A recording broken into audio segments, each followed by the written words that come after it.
Hello, everyone, and welcome to the first iNPUT-ACE digital video evidence workflow training. My name is Andrew Fredericks, and I look forward to holding these webinars once a month, covering topics that range in difficulty and complexity, all centering around the digital video evidence workflow. The first webinar today will be covering a broad and quick overview of the most prominent multimedia frameworks that are used to playback and transcode video files, namely DirectShow and FFmpeg.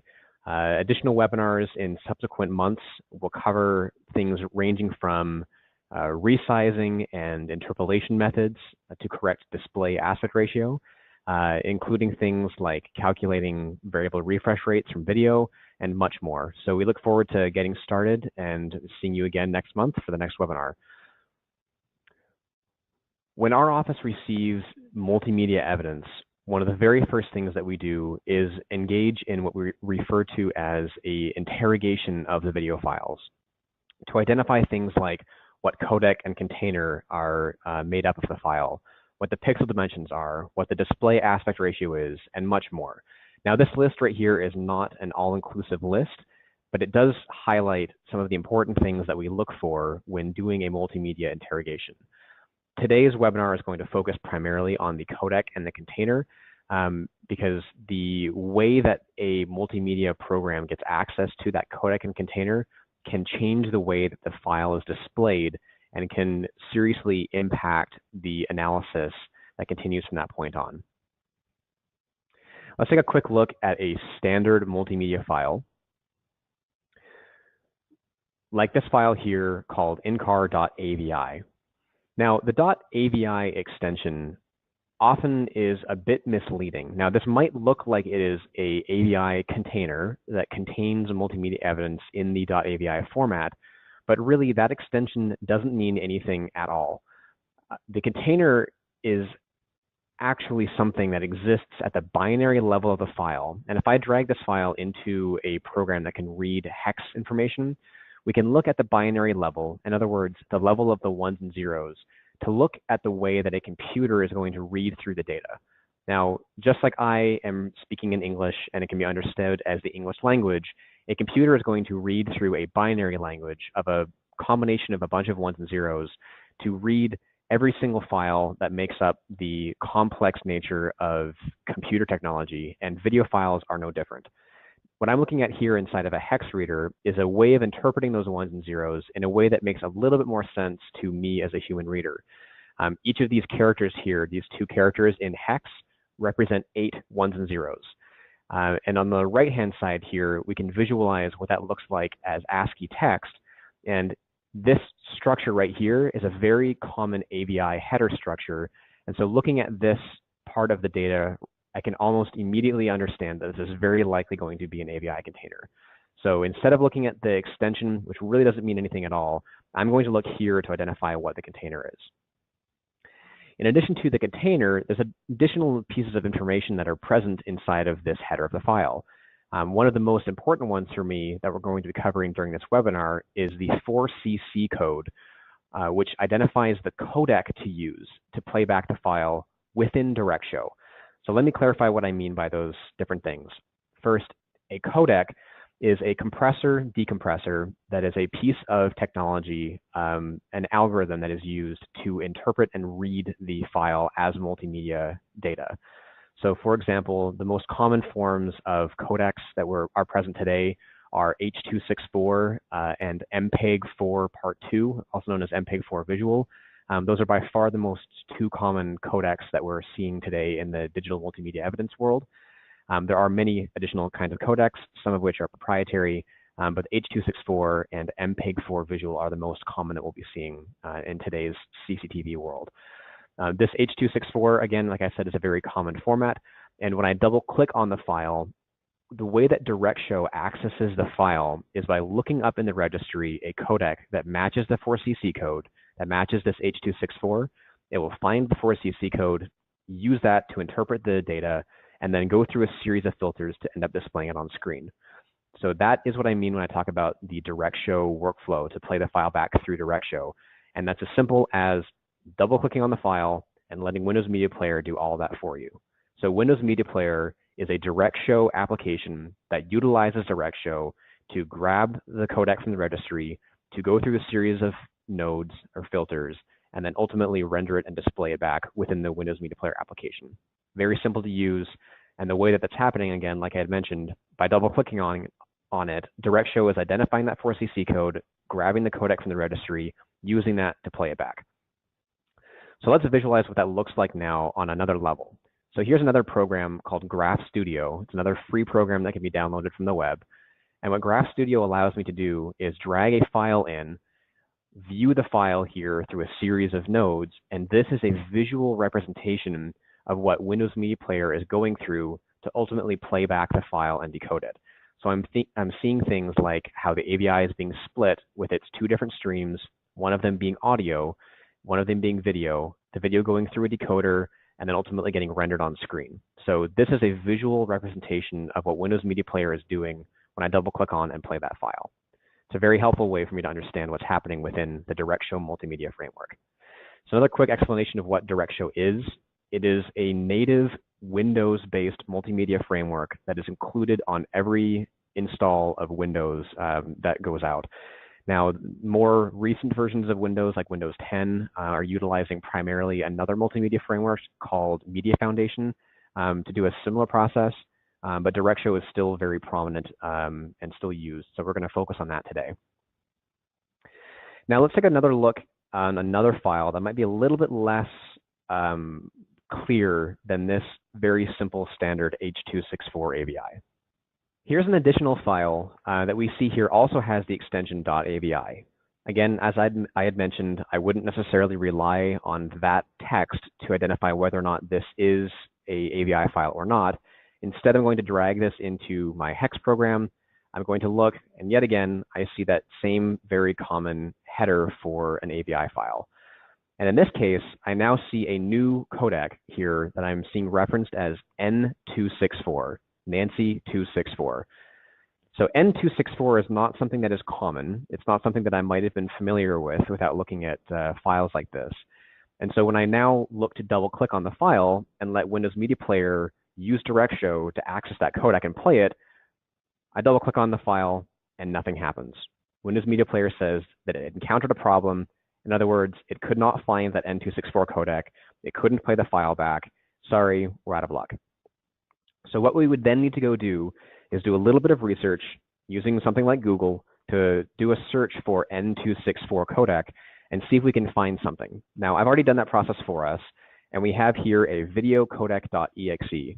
This is an installer, a codec installer that ideally is going to install for us codecs that will allow us to play this file back. So let's see what happens now when I double click on this file, I press run, I now double click on Windows Media Player, lo and behold, it now is able to play it. So let's go take a look at that same level of Graph Studio to visualize what is occurring through those series of filters. We're seeing that we have the original file, that same AVI splitter, and now we have here this NVH264 video decoder. Well, that is the exact decoder that I installed when I ran that exe, and it's the same codec that is being pulled with that 4CC code of N264. So let's go take a look and see where that came from by simply double clicking on this to open up the Graph Studio decoder properties. And on the filter tab, I can see the file path for the location where the codec is being pulled from. And I'm actually going to copy this now, and let's go search to that location inside of Windows. I'm just going to paste that here. And by sorting by date modified now, I can see a list of everything that was installed right now at this moment in time. I have these about 6 different files, all related to that codec installer file here, this video codec.exe. So when I double clicked on this file, it installed all of these files into my location here, and the nvh264.ax file is now being used within DirectShow to play the file back. Great, that's very helpful to understand what's happening here, but one of the limitations is sometimes the programmers that are producing these quote-unquote proprietary codecs are, quite frankly, lazy or are not doing it in a way that was going to assist us when we are users of that program. So for example, what I mean is sometimes when a developer is producing a H.264 codec, they might call the codec h.264.ax or h.264.dll. The big problem is that when I install that codec and that codec goes into my registry as h.264.dll and it sits there and is being used, perhaps sometime later, months later, I'll be launching a different codec installer and a different developer produced a codec that they also called h.264.dll. And now we've got a collision in the registry where two files are trying to exist with the same name. And the second install is going to overwrite the first install. And now anytime that any DirectShow-based application is trying to access a 4CC code of h.264, it's going to be pulling in the new installed h.264.dll, which is not a good thing. So just be forewarned that installing codecs can have some serious impact in our registry. So this is very helpful to understand how this is being accessed, but is this necessarily the right way to access the data? We can see that we couldn't double click on and play the file before. Now that it's installed, I can double click on it and play it. And again, if I were to simply delete all of these files that were installed, I'm going to basically go back to square one. So I'm going to close down Graph Studio here. I'm going to delete all of these files out of this system location. And now when I try to double click on the file, it won't play. And also when I try to drag this into Graph Studio, it will also not do anything and won't play. So it says cannot open file. Let's take a look now at another program, iNPUT-ACE. I'm going to drag the file into iNPUT-ACE and see what might be a little bit different than the way that we're seeing in Graph Studio and in Media Info. Well, we don't have the codec installed, and already iNPUT-ACE is identifying that this is an MPEG-4 codec. Well, why might DirectShow see that as N264, and yet iNPUT-ACE is seeing this as MPEG-4? What's the difference? Well, the difference is that Graph Studio is looking to this 4CC code, grabbing that 4CC code and using that without looking at anything else. And all of that information right here in the header is essentially blindly letting DirectShow grab that and use that as if that is the right way to access the file. Well, the actual video information doesn't exist here. All of this information at the top of the file is just the header that contains container and metadata information. The actual file exists a little bit lower down here. This is where the video frames exist within the file level. And this is what iNPUT-ACE is reading to access the data to understand what that file is. And it's seeing the raw binary header information for things that reference the MPEG-4 visual codec. So these are very standard patterns of code that reference the MPEG-4 visual codec. And so iNPUT-ACE is seeing that and identifying the data as being MPEG-4 visual and reading the file in that way. So we now have two different ways to access the data. We can install the codec and let DirectShow handle it, or we can let iNPUT-ACE read the raw data level, and now we can compare them and see if there are any differences, and if so, what those differences might be. And I'll show you an example here in a second where those differences are rather important. In this case, let's do one additional thing. I'm actually going to delete this file here out of iNPUT-ACE. And what we're going to do now, with that knowledge that this file is actually nothing other than MPEG-4 visual, let's edit the header and manually edit this N264 4CC code, and let's change that to MPEG-4 visual and see what happens with DirectShow. To do that, I'm going to copy my file first. So I'm going to work off of this copy. I'm going to drag the copy into HXD. And now using this copy, I'm going to take that 4CC code and I'm going to overwrite that. So I'm right in here, I'm going to type in MPEG-4 visual. I'm going to do the same thing down here. I'm going to type in MPEG-4 visual. I now have the 4CC code has been overwritten. I'm going to save that. And we'll notice that as soon as I saved it, we now have a preview image right away within Windows Media Player. Now when I double click on this, we're now getting playback within Windows Media Player.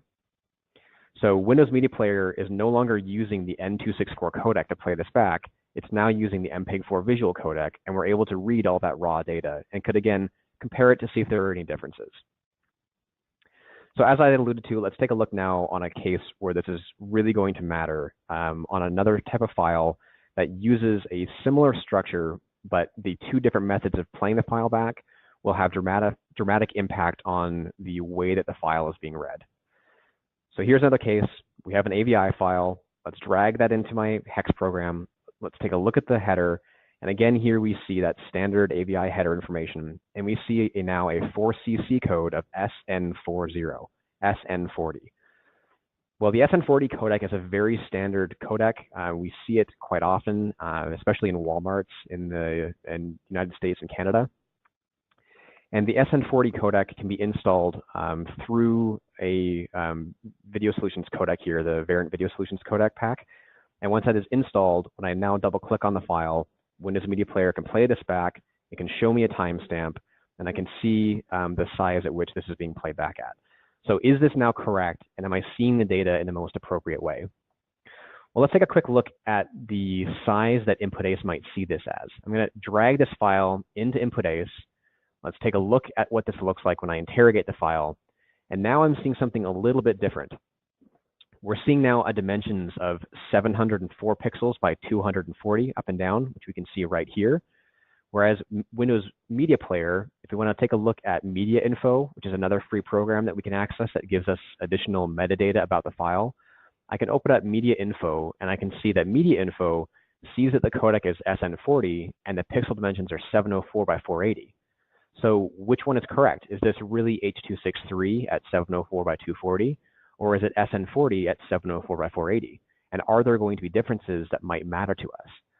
And the reason for INPUT-ACE identifying this as being H.263, again, comes to the fact that INPUT-ACE is reading the raw data down at this level and identifying the raw information of the file as being H.263 and reading it in that way. And it's seeing that there are only 704 pixels by 240 pixels. The SN40 codec, which is that proprietary codec, what it's doing is scaling the information up to 704 by 480 and overlaying a timestamp on top of the file. So the timestamp might be something helpful for us, but is the visual information being displayed back in a way that is the most appropriate way? And what we're going to do now is take a quick comparison between the INPUT-ACE playback at 704 by 240 and the DirectShow playback at 704 by 480. So to do that, what I'm going to do now is I'm going to, inside of the settings of the file, I can utilize INPUT-ACE and pre-process the file using DirectShow, which is going to use that same codec of the SN40 codec, and it's going to access that 4cc code. It's going to then stretch the data just like Windows Media Player is doing, using the same structure that Windows Media Player uses, utilizing the DirectShow multimedia framework. And now I can view the differences between the INPUT-ACE playback and the DirectShow playback of 704 by 480. So to do this, I'm going to actually mark two images at the very first frame of video so that we can compare the same image. And I'm going to mark an image just by pressing my M key here. I'm going to say this is DirectShow. I've got a new marked image now that appears here in my file list. I'm going to do the same thing now with the INPUT-ACE playback by marking the image, calling this INPUT-ACE. And then I'm going to export both of those images. I'm simply going to export that into my outputs folder on my desktop. And so now when I go to my desktop here in my output folder, I have those two files. I've got my DirectShow and I've got my INPUT-ACE. And what I'm going to do now is drag those two into Photoshop. I'm going to look at the two images, my INPUT-ACE and my DirectShow. And I'm now going to scale my INPUT-ACE image so that it matches the same size as my DirectShow of 704 by 480. Now, when I scale an image by going up to image size, I'm given a few different options to scale the number of pixels. So from 704 by 240 up to 704 by 480, I have options that I can choose here under resampling, where the most common ones are bicubic, nearest neighbor, and bilinear. And for this webinar, I'm not going to go into detail about what those mean, but next month's webinar is going to focus exclusively on those various interpolation methods. We're going to be talking about a display aspect ratio, sample aspect ratio, what that all means, and how to appropriately use resampling methods to get the proper result given the proper scenario. So for now, unfortunately, I'm going to have to gloss over this a little bit, but what I'm going to use in this case when I'm line doubling, in other words, when I'm doubling the height, I'm going to choose nearest neighbor. So I now have a resized INPUT-ACE playback that contains 704 by 704 by 480 pixels. And I'm going to copy that data from this window onto my DirectShow window. I'm going to paste that in so that now I can see my lower layer here is my DirectShow, and my upper layer is my iNPUT-ACE. This is now going to allow me to toggle back and forth between the two images and view any differences that might exist between the two. And just to assist people while I'm toggling back and forth right now, I'm going to zoom in on one of the critical areas here that includes a bit of high frequency information. And let's now toggle back and forth between those two views of iNPUT-ACE and DirectShow again. And notice the amount of difference in the images. The iNPUT-ACE image contains these clean pixel views with a higher resolution than the DirectShow playback does, where DirectShow is a little bit more blurry, it's contained more interpolation, and we actually have lost detail. So this is critical for me to understand what has been recorded by the DVR, where iNPUT-ACE is showing me the raw original pixels that were recorded by the DVR, and in DirectShow, on the other hand, is scaling those pixels, it's interpolating them, it's making it look more blurry, and we're now seeing less resolution within DirectShow than we are within iNPUT-ACE. So for me, this is quite important to understand what's happening under the hood with these files, and so that I don't incorrectly make assumptions about the data. For example, if we were measuring the height of an individual in the background, it would be critical for us to know that the height of the image was only 240 pixels and not 480. So this is one way for us to look at those differences between the way that DirectShow might see a file and the way that things like iNPUT-ACE might see the file. Now, before we get too far into DirectShow, I'm going to take another look at another multimedia framework called FFmpeg. FFmpeg works in a very different way than DirectShow does, and where DirectShow requires a container, like an AVI container or an MP4 container, FFmpeg does not. FFmpeg is going to look down to the raw level of the file and blindly read the binary values to interpret them using the codecs that are integrated into FFmpeg directly. So for example, when I receive a file like this .dav file, I can't simply double click on and play this. Now I could drag this into iNPUT-ACE and I can see the file as it's being played back in iNPUT-ACE, and I can see the various metadata and the information that iNPUT-ACE reads. But I can also use a free tool here called FFmpeg to read this particular file by simply typing in ffplay, dragging the file in, and in this case, FFmpeg can read the file and it can play it back in a very easy way. Now, FFmpeg has its own limitations that we're going to go over here in a second, but it is a great way of getting access to these kinds of files where there's no container that contains the data, and the raw video data can be read and interpreted by FFmpeg. So let's take that file and drag it into our hex reader, and when we're looking at the header here, we can see that there's no container. All we have is a little bit of metadata referencing that something to do with the manufacturer. And then now when I scroll down, we jump right into the raw data that begins to play the file back. And we can see various header information that can assist us in understanding what this file might be.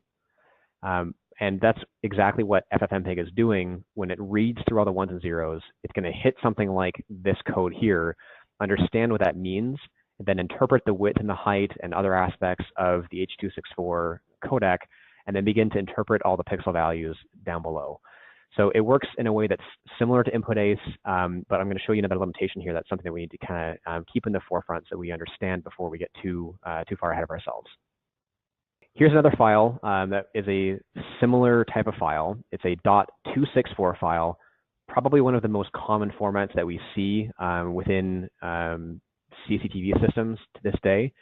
There's a brief mention in the header that identifies kind of the flavor of .264 that we're dealing with. And now when I scroll down quite some distance down into the file, we'll end up seeing our video data start. And we can now identify some various things about the file right kind of from this level, the binary level. So to that end, when I end up going into my FFmpeg here, or I use FFplay, I can drag the file in, I can hit enter, and we'll be able to get a reference of the file playing it back. And what I've done in this case is I've utilized FFmpeg to convert the file to an uncompressed MOV, and I've also utilized FFmpeg to create a spreadsheet of metadata about every piece of metadata that we can have about the original file. So let me look at those really quickly here. I've got an MOV that I can simply double click on and play. And I've got an Excel spreadsheet that I can double click on and open, which will give me a large amount of metadata that has to do with every frame of video in the file. So very briefly, I'm going to go over this spreadsheet. We're going to cover what everything means in much greater detail in a future webinar. It'll be the one dealing with variable refresh rates, which I'll talk about again here later in this webinar. But the ones that we're looking at right now that we primarily care about are packet position, which refers to the location where the frame exists at the binary level of the file. In other words, where inside of this hex data does that frame start? What number, how far into it? We also have things like the picture type, and what I'm going to focus on now is the coded picture number column. Now, the coded picture number column is an important column for us because what it does is uniquely tag and identify every single frame of video, and we'll notice that every frame of video at this location of the file is simply one more than the last frame. In other words, frame 12 is followed by frame 13, is followed by frame 14, et cetera, et cetera, et cetera. And in this column here, we see the amount of frames that elapse between this frame and the next frame. And we should see that every single frame is one. So every frame is one frame later than the previous frame. Everything makes sense. That's great. However, if I look up here, I can actually filter out all of the numerical values that exist in this column. And if I filter out all of the ones, what this now shows me is everywhere that FFmpeg is missing frames. And we can see that at this location, FFmpeg has missed 15 frames. Here it's missed 11. Here it's missed 14. Well, that might be a bit of an issue for us. So let's take a look at what that looks like and how we can identify those areas. So what I'm going to do now is I'm going to open up iNPUT-ACE. I'm going to load a project where I have these frames marked already so that I can identify those locations, and then I can look at the difference as FFmpeg sees it compared to what iNPUT-ACE is seeing. So to do this, I'm going to launch iNPUT-ACE. I'm going to go to my project actions dropdown, and I'm going to load a project that has particular images pre-marked for me. So here's the file as seen within iNPUT-ACE, and here's the little red marks in the timeline that are showing me right where the dropped frames are within FFmpeg's world. To now look at what that same time looks like, I'm going to go to this timestamp here of 6/11/23, and let's go to the uncompressed MOV file at 6/11/23. And again, this is the file that was produced by FFmpeg, transcoding the original file into a uncompressed MOV. And I'm going to go back in time here to where this vehicle begins to enter the view. And when I go full screen now, let's watch the vehicle drive through the video. So again, right before we do this, as a quick reminder, we're looking at the exact moment in time where this spreadsheet has identified that there are missed frames in FFmpeg. And now I'm looking at an MOV file that was transcoded using FFmpeg, and we're going to take a look at what this file looks like. Vehicle drives through the image, and when you look at that, let's go back in time. There's a large number of missed frames between these two areas in time right here. So that can be critical for us in cases, for example, where we're measuring the speed of a vehicle, where we are trying to observe activity, where we're looking at discrete objects that are present on certain frames. This can be a very serious issue for us. And when we look at something like iNPUT-ACE in that same area, we can see that there are indeed more frames of video during that duration in time. When I roll this back to the same period and play through this, we can see that that iNPUT-ACE plays right through those events without missing any frames. So what's the difference here, and why is that happening? Well, a lot of you probably know that iNPUT-ACE is using DirectShow and using FFmpeg and using other multimedia frameworks to get access to the data.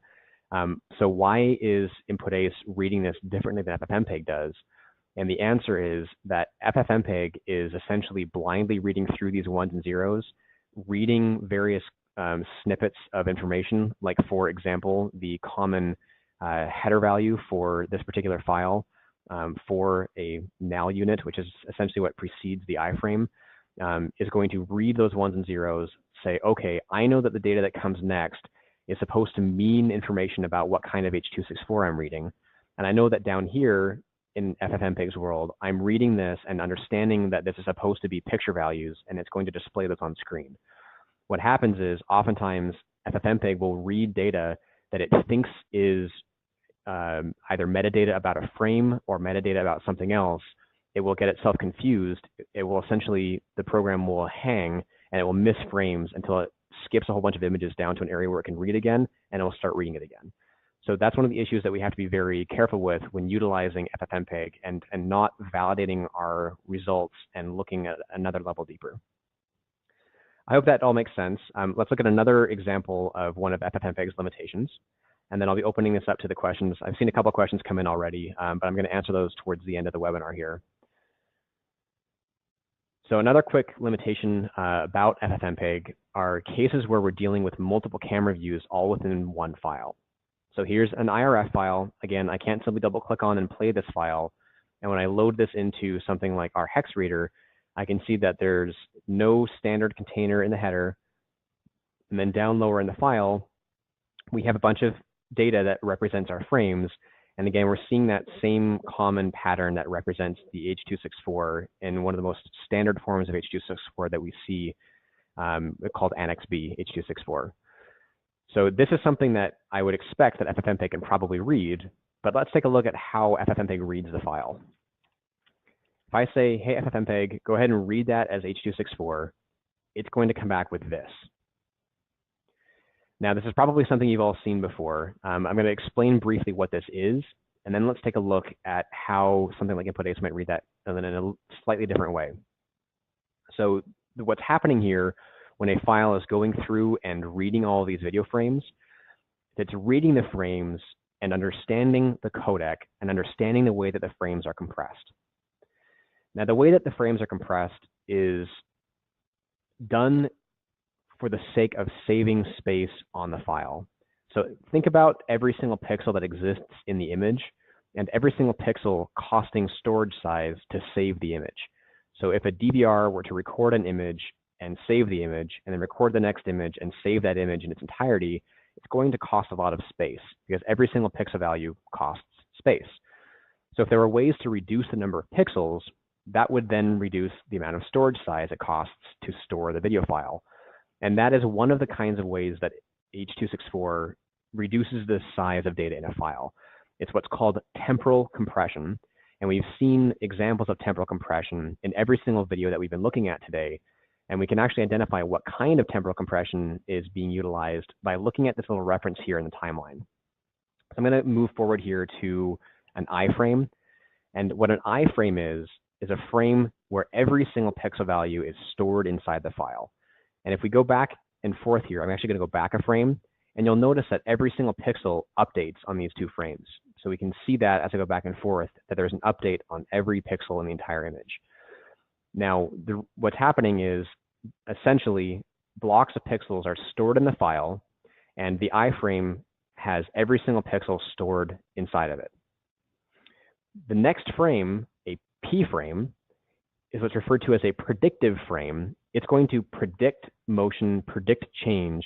It's going to reference data back to the iframe that hasn't changed and essentially copy it. Now, by copy, I don't mean that it's recording the data again. I mean that it's simply referencing that data and reusing it. So when I zoom into the file here, we can see some areas that have some subtle change and other areas that are exact duplicates. Whereas when I go back to the iframe again, we can see that every pixel is being changed. So that's how the file saves space. The reason that's important for us in this case, where when we're playing forward, we see this mess of data, is that some frames, like this frame, is an iframe. I have pixels that represent the entire frame of video. The codec understands what this is. FFmpeg can read this and understand this iframe. When I go to the next frame, however, the next frame is a P frame from another camera. So all of these areas that look like gray data with mess of information, the reason this looks messy is that it's a P frame from a different camera that was intending to look back to the same camera, and instead it's pulling information from the wrong camera. So now we get this superimposed mess of information as we go forward in time. This frame here is an iframe. We have the full representation of the entire image. And then again, on our next frame, we see bits of information that are being incorrectly copied from the wrong camera view. So hopefully this explains why we see this kind of information. And that's one of the limitations of FFmpeg, is a lot of the file formats that we receive contain multiple camera views like this, and FFmpeg doesn't understand what to do with those. When we drag that file into INPUT-ACE, INPUT-ACE is going to go through and understand that raw level of the file and know what camera each of those files come from. So we can now have access to each of these different 16 cameras. We can play them, and we can even convert them out. So this IRF file, again, is not playable with FFmpeg correctly. It's not playable with DirectShow at all. But if I wanted to produce something using INPUT-ACE to create a version of this file that can be used with DirectShow, what I'm going to do is toggle to my workflow tab, and I'm now going to convert all of these files into an AVI container. And what I'm going to ensure is that I do not change any of the pixel values in any of the results. So I'm going to just name my file stream. I'm going to change my video settings here to same as input, which means do not change any of the raw ones and zeros in the frame level of the file. You want to keep everything the same. All we're going to do is put an AVI container around it. And I'm going to change the speed here to 7 frames per second, just because that's the frame rate of the file. And I can now click and click on all of these different files. I'm clicking on file 1 and then shift clicking to the bottom file. And I can connect all of these files to my AVI output and press execute. And in no more than a couple seconds here, in my output folder, we have all those AVIs now produced for every single camera within the file. And now when I double click on this with DirectShow, what's going to happen is Windows Media Player will launch, it will utilize a standard codec, it will play the file back. And now we have the ability of using DirectShow to play this file back using the raw file level. And now we have not changed any of the pixels, and we've taken the IRF and created a result that we can now play back much more easily. I have seen a question come in already about how we can prove that we haven't changed any of the pixels within the file. So I'll do a couple quick different ways that we can look at that. So the first way is if I go into a file like this file for right here, for example, I can toggle over to any one of these frames. Why don't I go to an iframe here? On this particular iframe, if I wanted to look at this exact location inside of hex and understand exactly what this frame looks like, I can toggle over in my file metadata dropdown here to hex at current position, which will automatically launch the file right at the header of the file. And I can see all the metadata about the file. And I can even see all of the raw ones and zeros in the file that make up that particular frame. So if I now minimize this and I go into my output folder here, and I take a look at my stream1, and I drag my stream1.avi into my hex reader, I now have two files on my hex reader. I have my original IRF file at this particular frame of video, and I have my converted now AVI container file that has that H.264 4cc code and has the raw video that makes up the particular stream. And what I'm going to do is do a quick little highlight of a bunch of data in the file. I'm going to copy that data. I'm going to search for it now inside of my AVI file. And what we'll see is that that data still exists inside the file. In other words, we haven't changed that data in the file anywhere. Now we can automate that process to do a much more thorough account of whether or not we haven't changed anything. But this is a quick way for us to do a quick validation of what has or hasn't been changed. Let's do a slightly more thorough one now. I'm going to drag in this stream1 AVI file back into INPUT-ACE. So now I've got my my raw original file with the IRF, and I have my AVI that's been converted. And now on my workflow tab, I'm going to use a special workflow called frame hash CSV. What frame hash CSV will do is compare the frames of all the files connected to it so that we can look and see if there are any differences between the frames. So quick explanation, I don't want to get too far off track here, but a quick explanation of what a hash is. A hash is essentially a digital fingerprint for a file. It's a unique series of characters that will allow us to identify whether or not the frames are the same or are different. So usually the most common way of using a hash is to look at a file's hash to compare whether or not a file has changed. But within INPUT-ACE, we have this special frame level hash that is going to compare the pixel values at the frame level of every single frame within the file. So I'm just going to call this frame hash. I'm going to run this. And now in my output folder here, in a couple of seconds, we'll have a new output frame hash CSV that's been produced. I can open this up inside of Excel, and I can now compare every single frame between file 1 and file 2. So that hash is the exact same as this hash.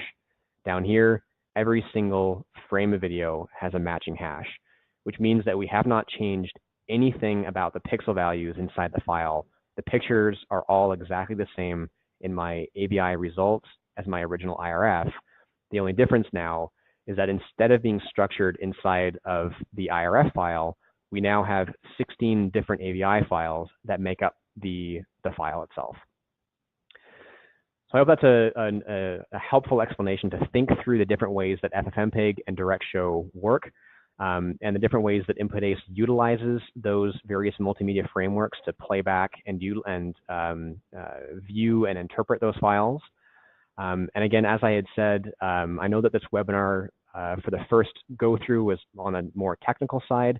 We will have future webinars that run through more step-by-step procedures, starting next month with our webinar that's going to be involving everything to do with display aspect ratio and interpolation and resizing of video files. So for that, I'm now going to turn this over to question and answers. I've seen a few questions already come in. So I'll start with one about getting additional training. I have mentioned earlier that we have a 2-day class that we teach as well that goes into much more detail about all of this. And you can actually get more detail about our 2-day class on our website. If we go to the web at www.inputace.com, we have an events page where you can sign up for the courses that we are currently offering or request courses in your area. So that's here on our events page.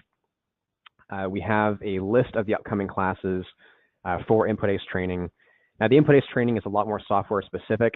We do go into a lot of the technical background, but again, the goal for these webinars that we're hosting now are to be more general digital video evidence workflow that can be used within any program that you might be using. Obviously, the training classes will be much more on the software specific side, but we do offer also investigators courses that are much more general, more broad topics within the forensic video workflow that can be very helpful for people that don't have as strong of a background in video evidence, whereas the INPUT-ACE courses are a little on the more technical side. It does go through things in greater detail. It covers hex in more detail, in addition to other aspects of the video workflow that might be on the more technical side. So please feel free to go to the events page and request courses and or register for classes. We'd love to have you. I've got another question that came in about whether INPUT-ACE is just rewrapping the files in this case.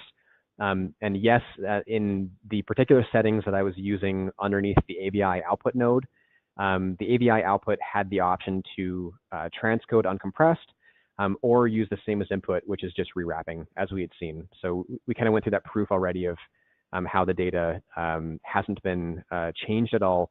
And yes, the same as input is just another way of calling that is it's rewrapping the data into a new container.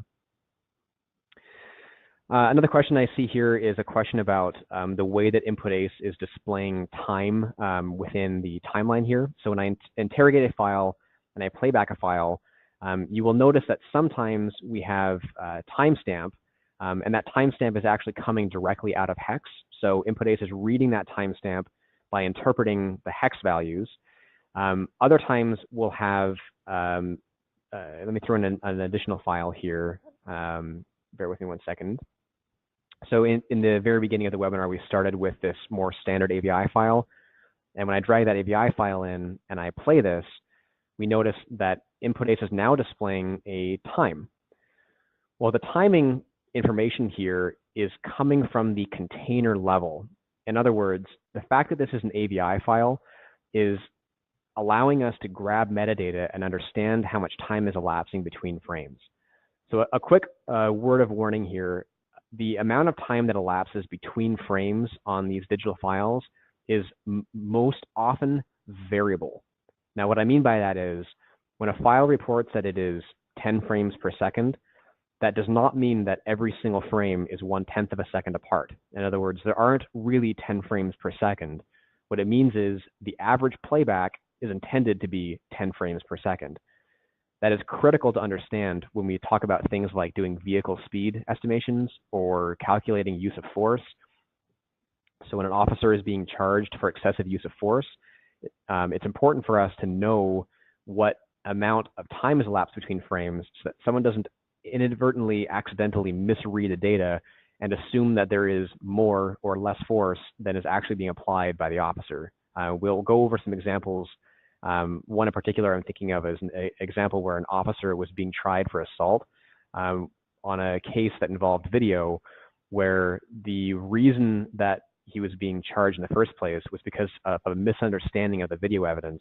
And once we accurately read the video and accurately understand that variability, the charges were ultimately dropped. So we'll go over that case on a future webinar and make sure that everyone's aware of how to calculate the amount of variability in frames.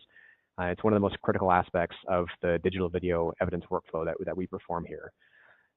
So the point that I'm highlighting here is that the reason that we have access to this metadata here for timing comes from the container level of the file, and the fact that we have an AVI means that we have that knowledge of the playback. Other files, like for example, the DAV file here, for example, when I drag that file in and play it, we'll notice that INPUT-ACE is not showing us the amount of time that has elapsed and is instead showing us a percentage. The reason that we're showing a percentage in this case is that we don't have access to how much time is elapsed between frames. And so instead of showing the average time and potentially letting an investigator or a video analyst misinterpret that information and assume that it is accurate, instead what we do is show percentage so that no one makes a mistake and everyone knows that when percentage is displayed, we don't have access to time, and when time is displayed, the metadata exists in the file and we can display that to you. I hope that's a good explanation of the differences between these different multimedia frameworks, how they work, what a codec is, what a container is, how we can read that using a hex reader like HXD, and will hopefully more thoroughly give us understanding of the digital video evidence workflow. Now, I look forward to seeing you guys all next month. We'll be sending out an email here shortly that contains a survey. We'd appreciate it if you filled it out. It will help us continue to improve as we look to continue doing these webinars once a month. So thank you everyone again for attending. We hope you learned a lot and we look forward to seeing you next time.